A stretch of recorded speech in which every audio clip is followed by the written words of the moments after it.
Hello mga kasangga, mga kababayan. Once again, this is Kuya Alan Bongbong Arellano po ninyo ng Team Kasangga Vlogs. And andito po tayo upang maghatid sa inyo ng isa na namang breaking news na kung saan ay napakaganda na namang pong programa ng ating Pangulo sa kanyang administrasyon, ng administrasyong PBBM. Actually po, nung isang araw po sinaksihan po ng ating Pangulong BBM, yung tinatawag nating pirmahan ng MOA between the St. Luke's and the PhilHealth, mga kasangga, mga kababayan. Oo. This means to say na nag-umpisa na pong ma-involve din ang ating mga private hospitals at kaakibat na po nila ang PhilHealth para sa ating mga kababayan at hindi na po matatakot o kaya mag-aalangan ang ating mga kapwa Pilipino na pumunta sa mga private hospitals. So, ito po yung balita patungkol dyan, mga kasangga, mga kababayan. Yan. President Marcos witnesses PhilHealth and St. Luke's MOA signing to expand no co-payment policy for ward patients, advanced universal healthcare agenda. Ayan. Oo. Ito po yung isang dapat mapanood din nyo, mga kasangga. Panoorin natin.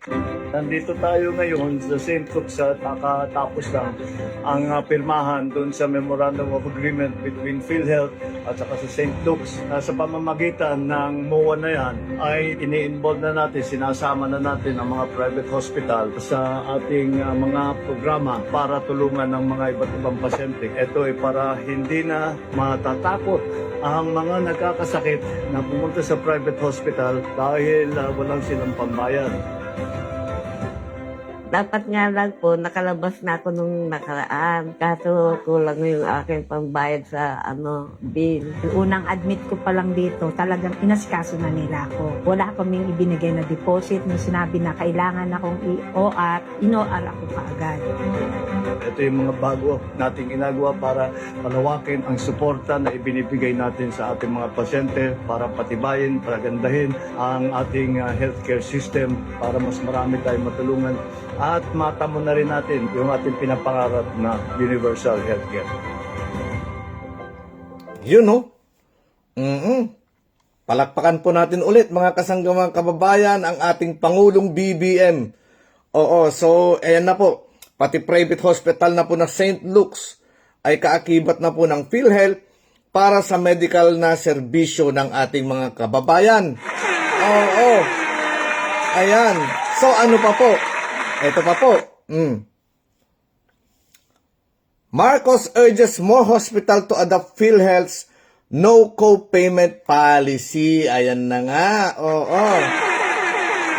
Hinimok pa po ng ating Pangulong BBM, ng ating mahal na Pangulong BBM, ang mga iba pang private hospitals na maki-join na rin, nakaakibat po ng PhilHealth para sa tinatawag nating no co-payment policy.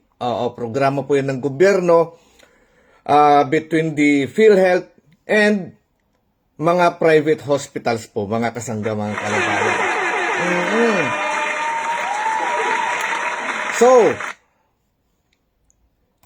abangan pa po natin ang mga iba pang magagandang mga programa ng Administrasyong Marcos, Ferdinand Bongbong Marcos Jr. Maski 2 taon na lang po ang natitira sa kanya, talaga naman nakikita natin kung paano po magtrabaho ng maayos ang ating Pangulong BBM, bagaman pong sa kabila ng mga maraming batikos, maraming paninira, maraming fake news, tuloy-tuloy po siya sa pagbibigay ng serbisyo publikong hindi natin naranasan sa mga nakaraang administrasyon. So, yan po ang ating topic ngayon sa ating content, mga kasangga, mga kababayan. And I'll see you on my next topic. Marcos pa rin, mga kasangga. Bye everyone!